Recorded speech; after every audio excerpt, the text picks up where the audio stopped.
అన్న ఇదే సోలమన్ ని మొన్న 3-4 రోజుల క్రితం మర్డర్ చేశారన్నా. అదే అన్న చాలా దారుణం. 200 కుటుంబాలు ఊరు బయట ఉంటున్నాయన్నా. మీరు కూడా అప్పుడు చెప్పారు మీరే వస్తామని, కానీ ఇంకా సమయం వాళ్ళు కొంచెం టైం అడిగారు అందరు కూర్చొని మాట్లాడుకోవడానికి. ఈ లోపల ఇతని భార్య బాలేదని పోతే పోయినందుకు మర్డర్ చేశారన్నా. ఈ రోజు దహన కార్యక్రమాలకి మేము వస్తే మొత్తాన్ని ఊరు బయట ఆపేశారన్న పోలీసులు. ఊరు బయట కాదు, నేను ఒక్కరిని పోవాలన్నా, కుదరదని చెప్పాను. అందరు 100 మంది వస్తే లేదు ఊర్లోకి 5 మంది పోయి దానం చేయాలంటే ఎవరు ఒప్పుకోవట్లేదు. అందరి ఊరు బయట ఆగామన్నా. చేస్తే మీరు ఎలా చేయండి, లేకపోతే 2 రోజుల్లో జగన్ గారే వస్తాడని చెప్పామన్నా. మీరు ఈ రోజు ఎలా చేయకపోతే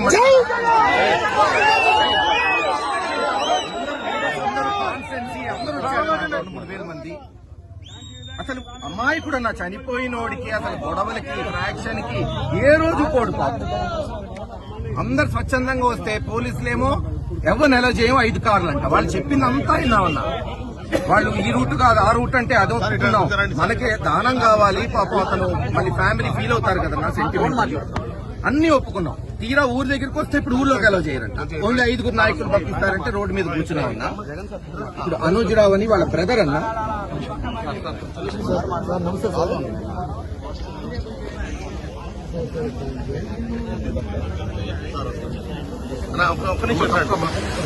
మోడీ కుటుంబ కలిసి అందరూ కూడా బయటే ఉంటున్నారు సార్. కూడా 300 నుంచి 400 కుటుంబాలు అందరూ కూడా బయటే ఉంటున్నారు సార్. ఇప్పుడిప్పుడే కొద్దిగా కొంతమంది ఈ ఇల్లు కొలవ చేసుకోవడానికి చెప్పి వస్తుంటారు.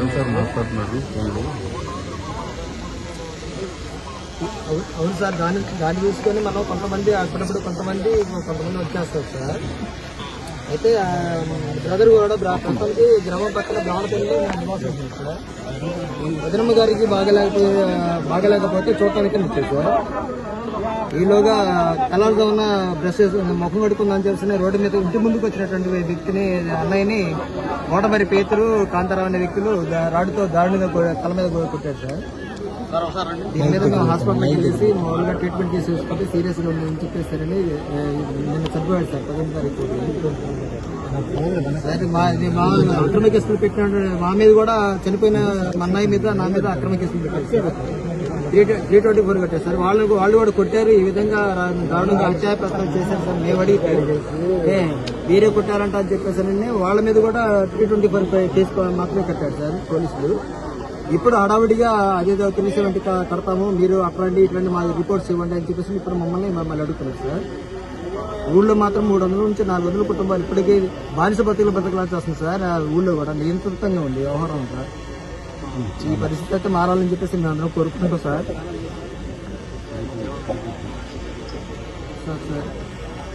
గ్రామంలో శాంతి నెలకొల్పేందుకు పోలీసులు సహకరించాలని చెప్పేసి మేము కూడా కోరుకుంటున్నాం సార్. ఈ దాచేపల్లి సిఐ ఎస్ఐ అన్న కేసులు కట్టింది వీళ్ళు కోమాలో ఉంటే వీళ్ళ మీద 324 కట్టారన్న. అవతల వాళ్ళ మీద కట్టాల్సింది. చేస్తానన్నా, తప్పకుండా చేస్తానన్నా. మీ దగ్గరికి కూడా తీసుకొస్తానన్నా వచ్చే వారం వాళ్ళని. తప్పకుండా మాకేం లేదన్నా, రేపు వీళ్ళందరి మీద ఒక సిబిసిఐడి ఎంక్వైరీ అన్నా పడాలన్నా. తప్పకుండా. గ్రామంలో చాలా పరిస్థితులు అయితే చాలా దారుణంగా ఉన్నాయి సార్. వాస్తవం చెప్పాలంటే నేను కూడా మొన్నటిదాకా బయట ఉండే ప్రజెంట్ అయితే మాత్రం నేను గుళ్ళో ఉంటున్నాను సార్. అయితే అనేక కుటుంబాలు కూడా బయట ఉన్నాయి. ఈ పరిస్థితిని మేము అందరం కూడా మీ ద్వారా కోరుకునేది అంటే పరిస్థితులు అయితే మారాలని చెప్పేసి నేను అయితే వేడుకుంటున్నాను సార్. ప్రతిపక్షంగా మనం కూడా అధికార పార్టీకి డిమాండ్ చేసి గ్రామంలో శాంతి నెలకొల్పాలని చెప్పేసి మేము మాత్రం కోరుకుంటున్నాం సార్.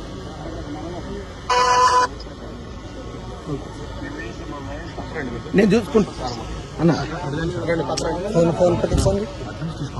వేసామన్నా, హైకోర్టులో కూడా ఈరోజు వేసామన్నా, పిటిషన్ వేసామన్నా, హ్యూమన్ రైట్స్ కూడా పెడతామన్నా. తప్పకుండా చేస్తానన్నా. చెప్పారన్నా ఇప్పుడే, నేను ఖచ్చితంగా చేస్తాను. థ్యాంక్స్. తప్పకుండా.